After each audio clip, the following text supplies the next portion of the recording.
to yet another episode of We Need Each Other. We're still going, y'all. It's been 50 some odd episodes. I didn't know when I started the first one if I was actually going to do a second one. But here we go, because there are so many interesting people in the world to talk to, so many exciting things that are happening, exciting in one way or another, that's happening in the world. And my guest today, I am excited about because I stumbled upon her through a post that I read on LinkedIn. So I'm going to start with reading this post. It said, "So this is 45. I am blessed in so many ways to see another birthday. I was born at 8:33 a.m. on August 12th, 1976 in Brooklyn, New York, and grew up in Bedford-Stuy pre-gentrification. Both of my parents were crack cocaine addicts. My mom died at 49 from HIV and complications from years of drug abuse, and battled my own health issues to where I wasn't sure if I would see 30, much less 45. I'm still here. I survived. I thrived. Enjoy every day. Don't spend one more minute in a situation that is making you miserable. It's not the years in your life, it's the life in your years." So I read that from Joy Assent. Assent? Yes. And is it Assent? I just want to make sure I'm Ascent. pronouncing Assent. Assent. I Mm-hmm. knew that was wrong. I read that from Joy Assent, and I immediately reached out and said, "I'd love to have you on the podcast because I want to know, how do you thrive? What is your superhero?" I'm always asking people, "What's your superhero?" And so she sent me her bio, and I went, "What?" She said, "Joy Assent is an Army veteran, former civil servant, and HR professional. She is an enthusiastic leader who feels most engaged and fulfilled when she's supporting, encouraging, pouring into, and removing barriers for others so they can accomplish great things and do their best work." I so love that because I'm sure, Joy, that you have much to teach people about how to pull through difficult situations. So Yeah. I guess my first thing I want to know is, how'd you end up in the Army? So, as you mentioned from my post, Welcome, I welcome, welcome thank to the you, episode, first of all. Welcome. thank you, Yeah. and thank you I'm for just so having me. curious about your life. Yeah, Thank you for having me. So from my post, I absolutely. mentioned that I was born in Brooklyn, New York, and Hmm. I was around 10, going into fifth grade. Um, we moved to rural North Carolina. So a lot of things transpired going up in New York. We were at one time robbed at gunpoint in Mm-hmm. our apartment. Somebody followed my sister in after she was coming home from school and kind of barged his way in and held us at gunpoint, tied us up. There was another situation where I was standing outside of our building, and on the fourth floor, I guess there were some people getting high, and they broke out the fourth floor window. So all the glass came down on me and a friend who were standing there and cut me across my head. Had to get stitches. It was just like How old were you then? I You was said fifth grade? probably 10 by that time. Yeah, I remember. yeah. Mm-hmm. Yes, I had on like a purple short set. I had some white socks and those jelly shoes that we used to wear Yeah, back then. And it was yeah. all covered in blood. And I Oh. just remember running upstairs to get one of my parents to let them know what happened. So just a lot of there's good memories, and then there's things that I think about, and I'm just like, wow, I survived those things. I made it out of those things. So again, to escape what was going on in New York, my parents, who again were active drug addicts, I guess they moved back to rural North Carolina, where each of them were from, maybe Mm, expecting a change in their mm, lives, but they still had the addictions. So that continued in North Carolina. They were still functioning addicts, but there were periods where we wouldn't have electricity or we wouldn't have a stable place to stay. We would be living in other people's homes that maybe I didn't even know. mm. So just a lot of instability. My father would work. He would keep a job, and sometimes he would come home and say, "Okay, hold this money for me. This is for the rent. This is for the bills. This is for." But 3 o'clock in the morning, he's coming in. Where's that money I gave you? And then you're like, "Well, there goes whatever we thought we were going to And you have." had So to give it up. You, right, yeah, right, you had to give it up. Yeah. right. Mm-hmm. So a lot of instability, a lot of arguing and fighting, sometimes physical, between my parents. My dad was like 6'3", my mom was like 5 feet. Mm-hmm. The arguing and the fighting and being helped protect your mind, just a lot of those memories. So as soon as You were an only child? I was Only child? old enough, of three. So my sister is 4 years older than I am, is 6 years older than I am, and my brother. It's also key to note that my brother has a chromosomal abnormality. It's kind of like Down syndrome, but not quite. So he can't vocalize, and so he couldn't take care of himself. So that was another factor into that whole situation. So my sister, the middle child, was kind of looking out for us as young as she was. Yeah. So as soon as I graduated high school, I graduated like June of '94. July, I was in basic training. So I even did like the early Mm-hmm. enlistment to where my dad had to sign me in because I wasn't 18 yet. So that as soon as I graduated, I joined the army just to get away. I mean, I didn't see myself being able to afford to go to college like everyone else, and I knew staying in that rural town there was limited opportunities. There's like you work at the textile factory. No offense to people who do that, but something in the back of my Mm-hmm. mind, as early as I can remember, always said, "This is not for me. This is not for me." Mm-hmm. Mm-hmm. So at the time, the army was kind of my escape. Mm, mm, mm. Wow. And so you were in the army for how long? I was in the army a little over 6 years. First time I was away from home by myself. First time I was overseas. And I actually got out, I think, right around the time that I met my husband, fell in love, and was like, okay, I want to know where I'm going to be. And I didn't want to be a recruiter. I think they wanted me to go to school to be a recruiter.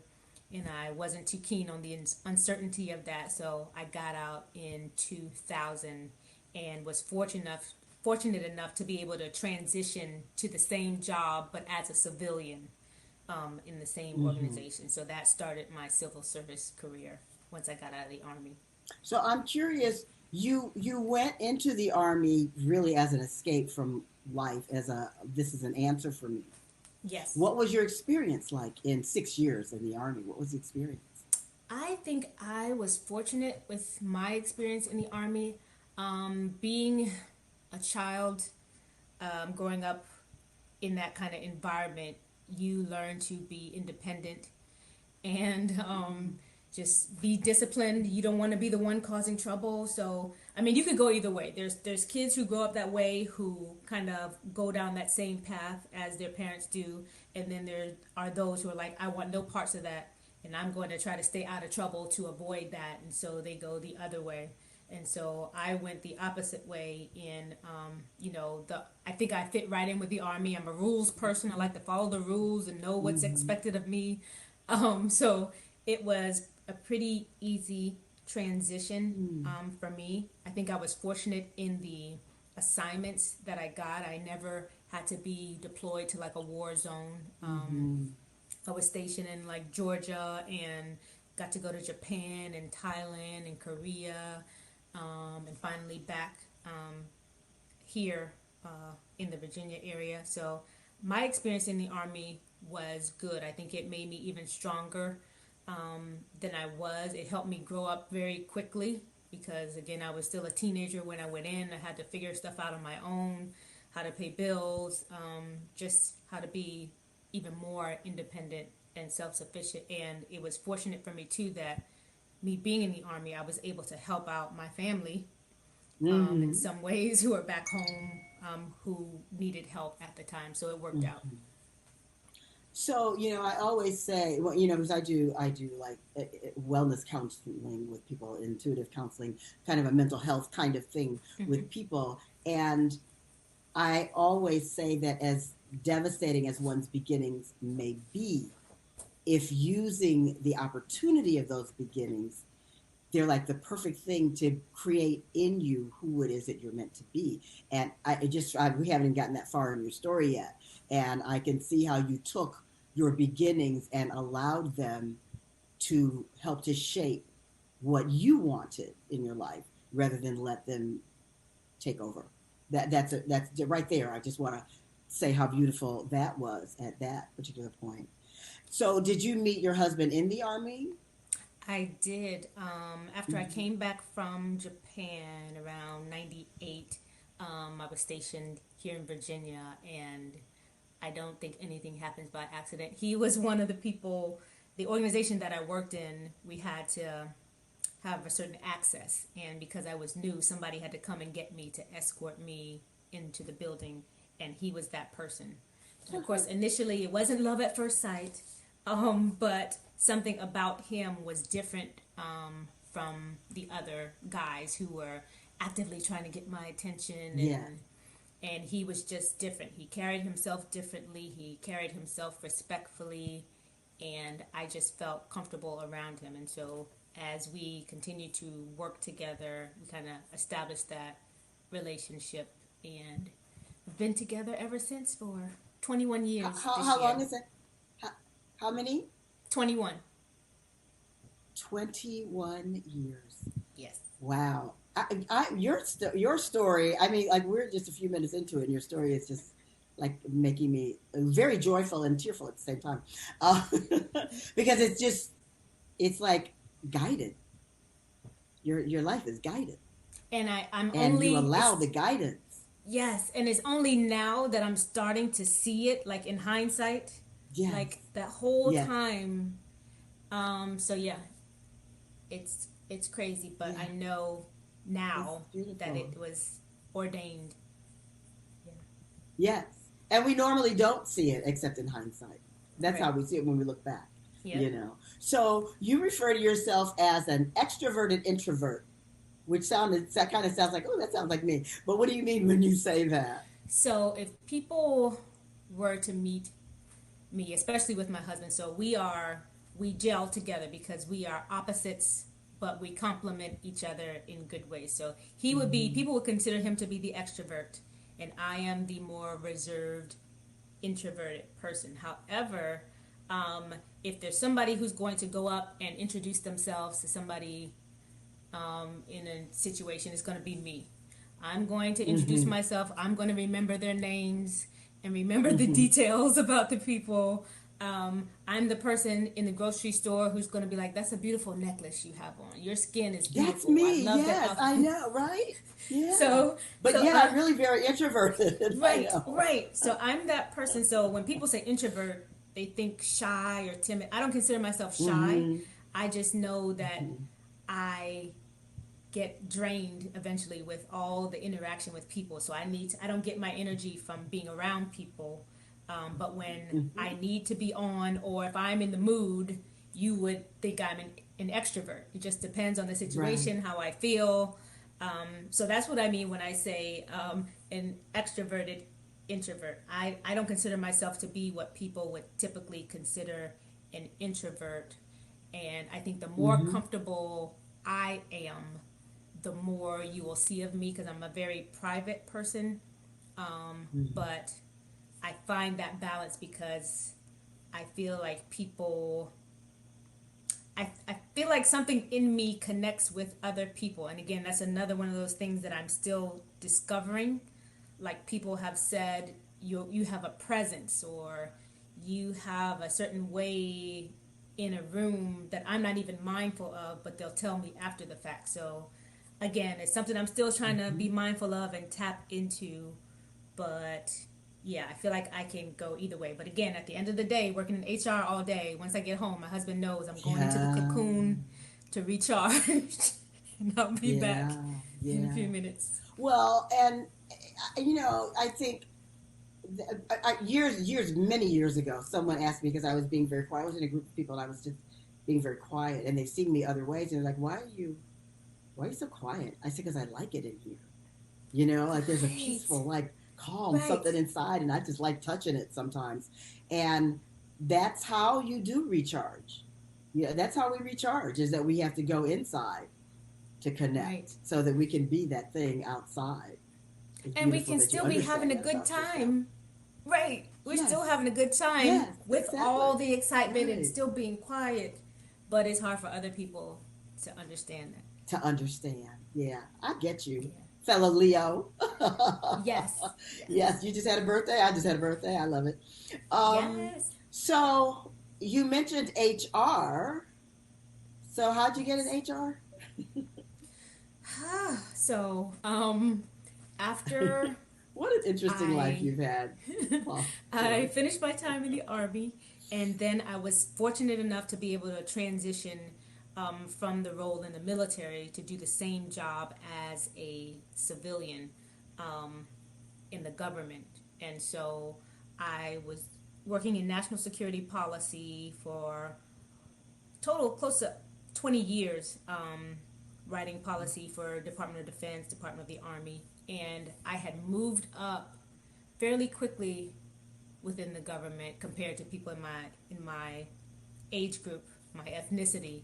So I had made it to GS 15, which is the highest numerical level for a government civilian, and had become a leader of leaders. And I felt like the further I got away from the parts of the work that I like to do, the less I enjoyed it. And it became more stressful. And so while I was trying to tap into and still lean into the parts of the work that I liked, which is the people, helping people, the people interaction, it still wasn't meeting my need, and I still kept feeling like there's something different I should be doing. I should be doing something different. But then your mind is like, okay, you have this good government job. Do you know Mm-hmm. how many people will never make it to GS 15, much Yeah. less a black woman? And the role that I left when I left the government, I was the first black woman to be in that role, and especially at the time, I was under 40. So that was no small feat. Again, another thing that I realized in hindsight. Then I Yes. was just like, it's Yes. another job. I made it. I'm just doing what Yes. I'm supposed to do. But again, even all that considered, I was at the point where I wasn't feeling fulfilled. I was working in the Pentagon, and it started to get to the point where Sunday nights I was dreading going back into the office, and I just decided that I can't keep doing this. But you're battling the fear of the unknown because I didn't know what I wanted to do. It would be different if I was like, well, I want to be an author, I'm going to leave and go write a book, or I want to start a business. I was like, I don't know. And people were like, what's your passion? I don't know. I don't know what I want to do. I just know it's not this. And so ultimately, I had to talk with my husband and instead ask him, if he would be okay with me taking some time away. Initially, I thought it was going to be like a year, and he was okay with it. And so I just left December 26, Oh 2016. wow. I left the government, no job lined up. My coworkers thought I was crazy, but at the same time, envious, like, I wish I was brave enough to do it. But I got to the point where I was like, I can't stay here paralyzed by fear of the unknown, or stay in this comfort zone that's really not comfortable, just because I'm afraid of what's out there. So I left with no job and was at home for a few months, volunteering at the hospital and reorganizing closets, driving myself crazy. And I ran into a friend who was working in HR for a hospitality company at hotels, and she needed an assistant. And she asked if I wanted to come try it out, and so I did that for a few months. But very quickly, I'm still in leader mode, so I could see that, Yeah. okay, I'm not comfortable Yes. staying in the assistant mode because we might Yeah. bump heads. Right. So a few months in, I gave her like 60 days notice. She was planning Ah, for her wedding, so I said, I'm going to stay and help you get through your wedding and your honeymoon. But then I think I'm going to move on to something else. Well, corporate ah. found out that I had put in my notice, and they said, well, hey, would you consider trying your hand at this manager role where you would oversee 5 hotels in this other region? I was like, well, I'm God, still learning yes. HR, but if you're willing to take a chance on me, sure, I'll try it. So I went from assistant to the manager over 5 hotels within maybe 3 or 4 months. And so I went and did that. And then a few months later, the VP of HR comes to me and says, "Hey, I need a number two." And I said, Ah. "Well, didn't I tell you guys I'm still learning HR? And you have all these other people who have been in HR for 10 years and 12 years. Why me?" And she was like, "Because I want you." So I said, "Okay, well, if you're willing to take the chance, I'll do it." And then she says, "Oh, by the way, I'm pregnant and I will be going out on Oh. maternity leave within a Ah. few months. So as you're still learning HR, you will have to cover for me Oh my because I'm goodness. having a baby." So I did that, was her number two, and guess I did a pretty good job. So much so that she got comfortable and had another baby back to back, Ah. and Ah. so I covered for her for another maternity leave. So that was my first HR role, working in hotels with a lot of hourly employees, dealing with a myriad of employee relations issues. But it also, again, helped me see which parts of HR I was starting to feel more comfortable with, and which areas I wanted to learn more about. So that's how I got into HR. So, what I hear from you is in the Army, as a Black person and a woman, you felt treated well. You were treated well. I Yeah. I was. It got a little. It was a little different because in the army, we're in uniform. They're going off Right. of Yeah. your rank. So my experience was that I can't think of any issue where my ethnicity or my gender was an issue. Um, were there situations where, in hindsight, again, people may have been inappropriate? Yes, there were a couple of those, Hmm. Hmm. Hmm. male leaders who Hmm. uh, did not act the way they should have. But it's one of those situations where, again, you step back and look at it and we're like, okay, that wasn't okay. But nothing to Hmm. the extreme. In the civilian world, when I became a civilian, took the uniform Yes. off, Right. the field I was in was predominantly older white male. So again, going into Hmm. these spaces, sitting at these tables where I am the only black person, the only woman, Yeah. and younger, Yeah. and on top of that, Yeah. looking even younger than I actually Yeah. was a challenge, because I think a lot of that experience helped me to build confidence and be more assertive and not think that assertive means aggressive. It's voicing what you need, it's voicing your expectations and setting boundaries for people. So I had to do that because I was in policy, and a lot of these situations requires you to negotiate, to go in representing Department of Defense and what our position is. So I think that experience was helpful, again, being one of the few in the room, or sometimes the only in the room, and having to stand my Hmm. ground. So I do think that part of my life experience has helped me both at work and outside of work, just to be more confident in myself and who I am. And I had a mentor who was an African American, a black man, in one of my organizations, remind me, like, when you go into these meetings, you take a seat at the table, and you should always have something to say. Don't assume that you need Yes. to sit on the side because you assume these people are higher grade or higher rank than you. If you're representing us, go in there, take your seat at the table, know what you're going to say, and do that with confidence. And I took that with me in that situation and situations going forward. So I'm one of those people that I may not say a whole lot, but when I choose my words carefully, and when I speak, I'm intentional about what I'm going to say. Hmm. Hmm. So, your life is beautiful, really, in so many ways, Joy. How did you remain connected with your family through all of this? I did. So Through I from the time do. you left, went to the army, and all these. Hmm. Absolutely. I do want to say, so we all moved as a family to North Carolina. Once we got to North Carolina, my parents stayed together for a bit, and then they ultimately separated. My mom kind of got further out there. My dad was still using, but he was still functioning. So yes, stay connected. My brother ultimately went to kind of an assisted living kind of facility for people with situations Mm-hmm. like his, because my parents Mm-hmm. weren't able to take care of him. Sister is too young, so he's there. He's still there and doing well. My sister is still in North Carolina. She's doing well. So yes, we stay connected. My mom, again, when I was away, didn't have a whole lot of interaction with her. But I do want to say, again, another blessing in the situation, despite how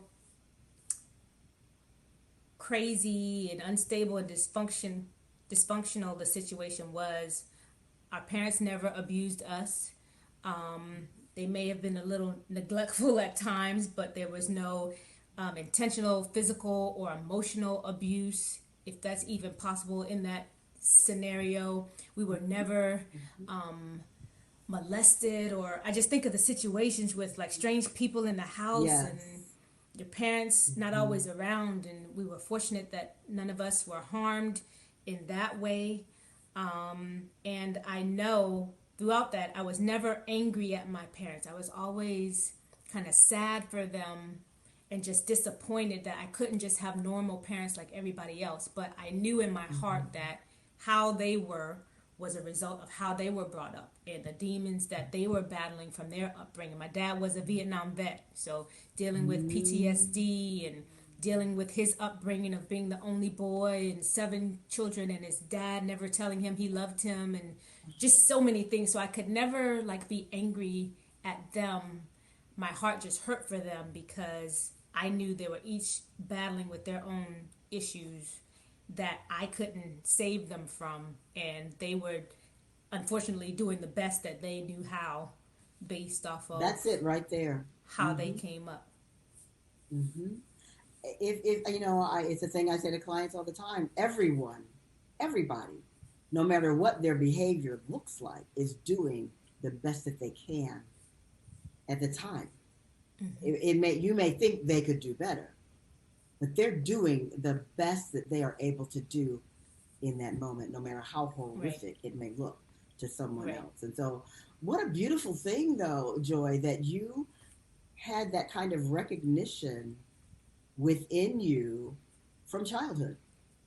And it's that recognition and that can, from my perspective, it's my perspective, but that it's that recognition and that connection that you always had an awareness of that has carried you through to this point to have a husband who just happened to show up to escort you, Right, and now right. you've been married for 21 years. And do you have children? No children. I think No so. I've children. never Okay. Mm-hmm. been one who was like, I don't want to have kids. I was going either way. It was like, if I have them, I have Mm-hmm. them. If I Mm-hmm. don't, I don't. And for us, it just Mm-hmm. worked out. Well, at one point when we initially got married, we were like checking in. You want kids? Nope, I'm good. You good? We're good. So we weren't Yeah. pressing it. We got to a point where I think some of our friends, a lot of our friends were getting pregnant. So then we were like, well, do you want to try? And of course, around that time, I found out that I had liver disease. Mm. And I found out because I had started the birth control patch and I got jaundice. And the Mm. doctor was like, okay, this is weird. Why would you have acute jaundice from the birth control patch? And so they did tests, found out I had a liver issue and my liver was scarred. And it was like scarred at stage 3 or 4 to where Mm-hmm. it could start turning into cirrhosis. So to make a very long story short on that end, for years I was taking medication, doing clinical trials, trying to get better. And then ultimately in 2017, my liver kind of recovered. There's a test that they do to check the level of scarring. And in 2017, before I was at stage 3 or 4, and in 2017, there was zero sign of scarring. So again, another situation where God showed Mm-hmm. himself. But I say all that to say that because I was dealing with that issue, I didn't want to risk trying to have children when I Yes. wasn't like Yes. really pushing for that. It was just, I was going to Yes. try just to try. So no children, but we have nieces and nephews and godchildren that we love on, and we don't feel like we're lacking in that area again, because neither one of us was really hard pressed to have children. Mm. So you say that you love supporting, encouraging, and pouring into, removing barriers for people. You certainly are the perfect person to be able to help people through that. Do people appreciate the value of what you're bringing to them? I bet they do. I I say sometimes they do, um, and sometimes I'm not sure. Again, as I've gotten older, I am starting to appreciate more about myself. And again, I'm that person that people call not necessarily always to check on me, but to offload. Well, let me tell you what happened today. I may That would not be get a me. word in edgewise in the That's me. That's my conversation, life. except for Yes. hello. And they're like, okay, I gotta go. And so the part of me that wants to be there and support people is like, okay, well, at least they got that burden off their chest. I mean, they dumped it on me, but I was able to help them through that. But I think I am blessed with an ability to empathize with people. And I feel Mm. like people can sense that I'm being genuine. And I can see how that plays out in good ways and maybe not so great ways, because I feel like people who feel like I might expose them tend to shy away from me. And that may be a good thing if they ultimately When you say mean expose them, what do ill you will. mean? What do you mean when you say When expose people them? aren't being their authentic selves, and because I am an introvert, because I may not say a whole lot, especially as I'm getting to know you, some people aren't comfortable with that. And Mm-hmm. for that reason, people may tend to shy away from me. Or again, if they aren't being fully genuine, something about me makes them uncomfortable. And I'm starting Mm-hmm. to sense, I've sensed that. But I do feel like my introversion helps me to be a good listener. I pay attention to people. I try to get to know them on a deeper level. And I think in general, I just enjoy helping other people, whether that's by doing something practical to help them, something tangible, or by giving advice or lending an ear to friends, coworkers, people I meet on the street. Like I said earlier, I like to make people feel good. I like to make people smile. And again, I'm that person that will come up to you in the grocery store and tell you how great you look and mean it. Um, Yes. and so I think in a lot of ways, I'm still discovering who God created me to be. I feel like I agonized for so many years about what is my purpose. And you know, you look on social media Mm. and you see all these people doing these great things and starting businesses and they're public speaking. And it's like, okay, God, what am I supposed to be doing? And in my journey over these recent years, He is saying, okay, start with being you. Be a light so that others can see him in me, and remember that I am here to fill a joy size hole in the world that only I can fill.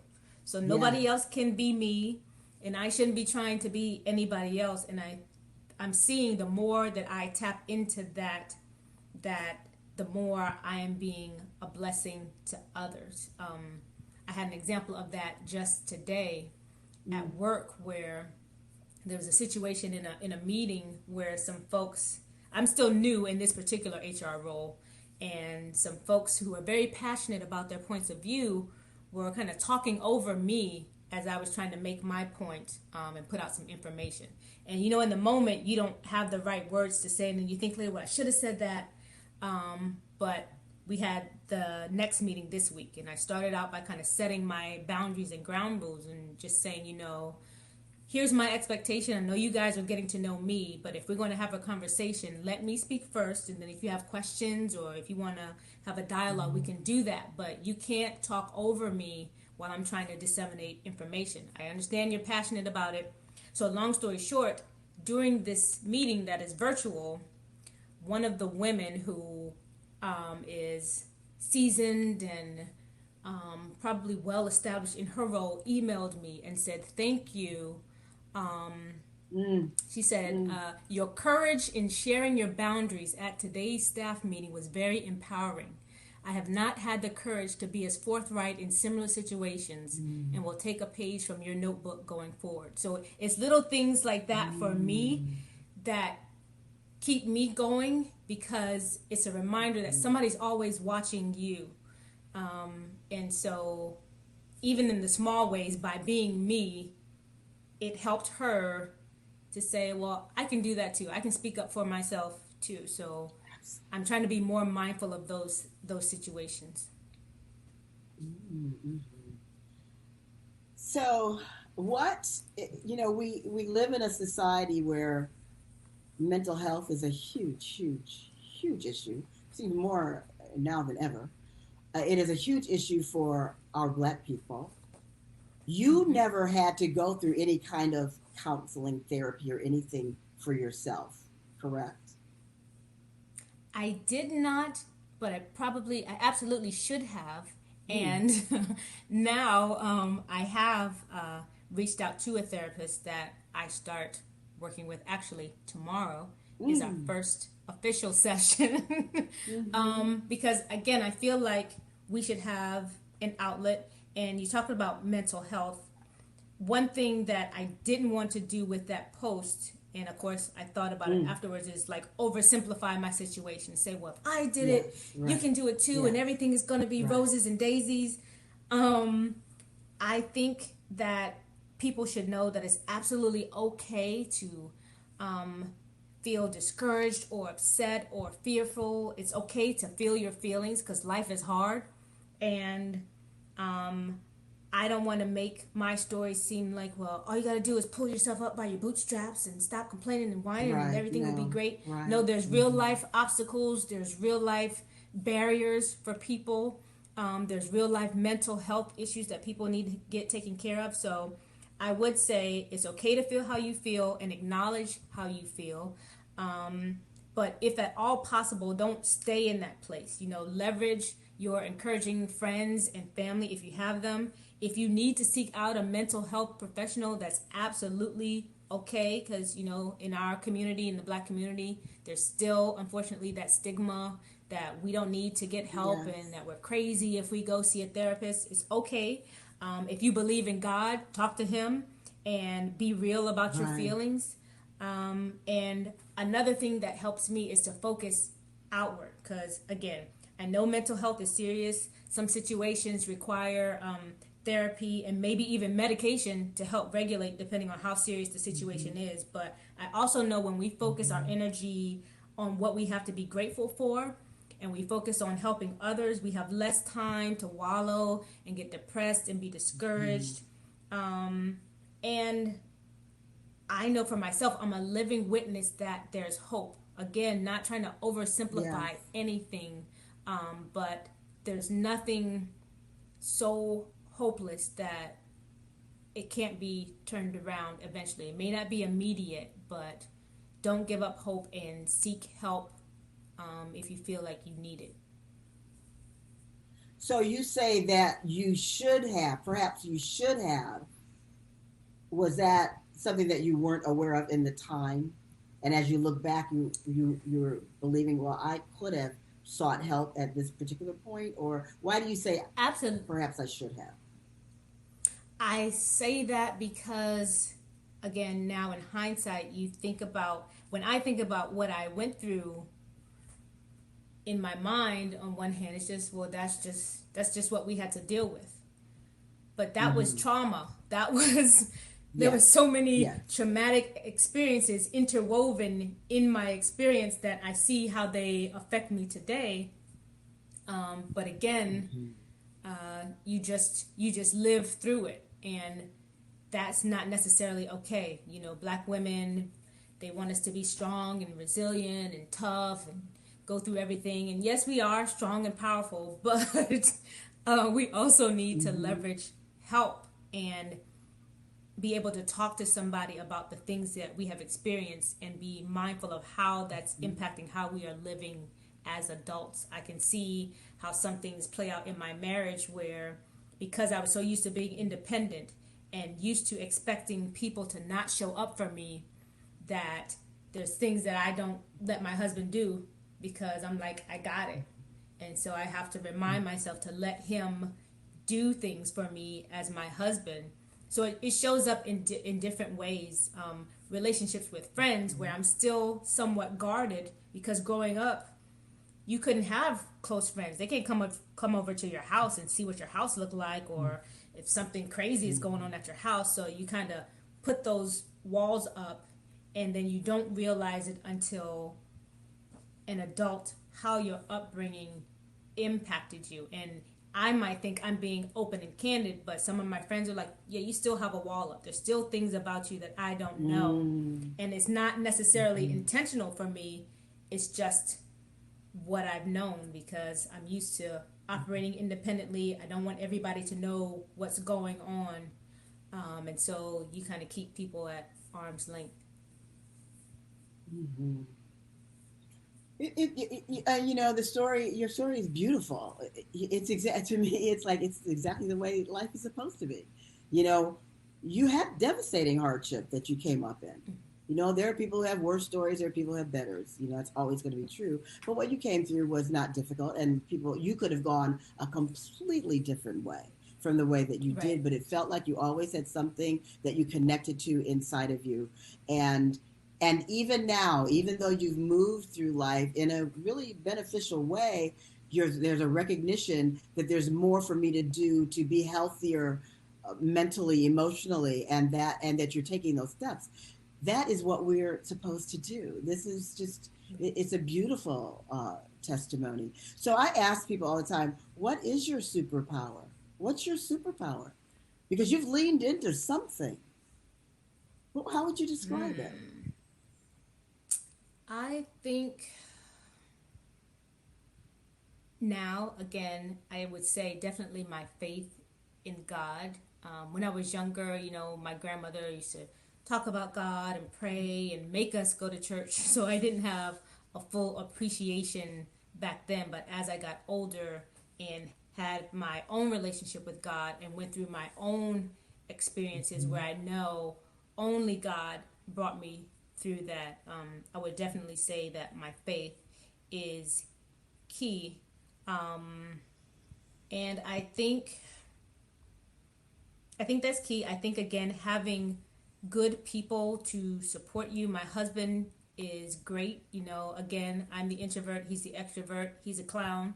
So it's good to have somebody to keep you laughing and keep you focused on the positive, because sometimes I can go straight to doomsday. And he's like, well, no, think about this. Consider this. It's not as terrible as you think. So leveraging or having a support system who can keep you positive. And then I think just staying grateful, even in the situations where you feel like it's not ideal, there's always something to be grateful about. And again, I'm not saying don't acknowledge how you feel or ignore your feelings or have this toxic positivity, but there is something that you can focus on to be grateful for in your situation. So I think that combination of things is what has kept me strong, and just me continuing to be on this journey of trying to be the best me and figure out why I'm here on this planet. Why did I survive all of this? There's a reason for it. It didn't just happen just to happen. That's right. There's a reason for it, and I have to share that story. So that was another piece of me just being reluctant about even sharing my story. And my husband would tell me all the time, you have a story to tell, you have a story to tell. And I'm like, well, everybody's gone through stuff. But again, you have gone through your situation for a reason, and only you can tell your story. And other people need to hear that to encourage them and to help them get through whatever they're going through. So it's can be kind of selfish in a way to keep that hidden, keep it to yourself. So you're writing a book? I am not writing a book. I'm trying to survive. No. I'm trying to survive podcast life. This is my first podcast. Thank you again for having me. Because I'm thinking, okay, I'm not selling anything. I'm not an entrepreneur. I'm just a regular HR lady. trying to live my life. so You in the know, but book what you're for now. selling, what, and it's not even that you're not selling. What you are exemplifying is the way that we are intended to live life. To me, you know, I say to my clients all the time that there is a divine activity that's always happening, and we don't always understand the things that it has happening, like what's happening in the world right now. It's hard to understand. You know, I see it as there's a thousands of years of devastation and a way of living that is dying out, and there's something new that's being born.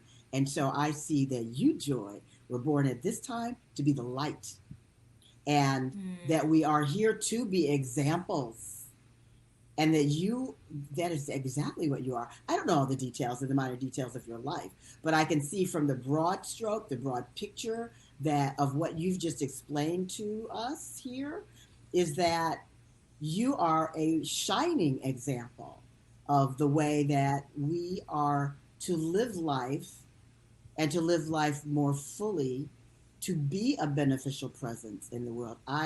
Joy Assent, you are a beneficial presence in the world. That is the Thank absolute truth. Just breathe that in. And, thank you you. know, whether you write a book or somebody discovers you and wants to do a movie about you or whatever it is, if I'm telling you, if I was that person, I'd go and do a movie about your life, because what you've just explained, you know, I would say a majority of people that walked what you walked through in childhood would go a different road. They would go a different path. What you've done is not what the majority of people do. So, um, keep doing what you're doing. Truly, just keep going inside and speaking from there. Keep going inside, hearing from there. Keep doing what you're doing. And God bless you that you have such a wonderful husband and partner in life. That's Yes. I'm so happy for you. I'm so happy that I've met you, Thank you. honestly. Thank you. And more people need to meet you. More people need to know you. More people need to hear your story, because your story is beautiful, Thank you. and it's ongoing. It's not over. It's continuing. It is I not can't over. wait to see what happens next. See what you've started. See Yeah. what you have started. Yes, that's what I started. Yay! So, your final message to the world is to the world, because the world's listening. Your final message would be what? My final Well, let's message think about would this. be In these tumultuous times that we are living in right now, because we are living in crazy right now, what would be your message? my message would be that you have a story, you have a purpose, and that no matter what you're going through, even though it may not seem like God is with you, He hasn't left you. He is ordering your steps, He's guiding you. He is not the cause of all the crazy in this world. um, Mm-hmm. and that there is hope, um, and that you were created to fill a space in this world that only you can fill. And you can only do that by being you, not try to copy somebody else or compare yourself to somebody else. You can only do it by being truly and authentically you. And I feel like every day I'm still trying to get closer and closer to doing that for myself. Well, I think you're doing an awesome job, and I'm very Thank very you. happy to have met you and to have had this opportunity to speak with you, because you know the name of the program is We Need Each Other. Well, you're certainly an example of that. We need Yes. what you are bringing to the world. Your voice, even when you're internal and you're not being extroverted, that voice, your being, who you are is needed. That person that you walked up to in the grocery store needed you to walk up to them in the grocery store and tap them and give them some joy. You have the perfect name, joy. Yeah. So we need you. We need each other. We need you in this world that we're living in. Joy, I thank you so much for being here, And I'm so I grateful that I've thank had an you. opportunity to get to know you. Yes. Are you Thank you ever in so Los much for having Angeles? me. Yes. Are you ever in I Los may Angeles? be. So I'm still new in my job, but I do have a set of people that I support that is in Los Angeles. So at some Hmm. point I need to go visit them. If you ever come out, please contact me. I would love to I have lunch will. with you or I something. absolutely will. Yes. Yes. But thank you Okay. again so much for Thank this you, Joy. podcast. Thank you. Absolutely. My absolute pleasure. Take Thank care. you. All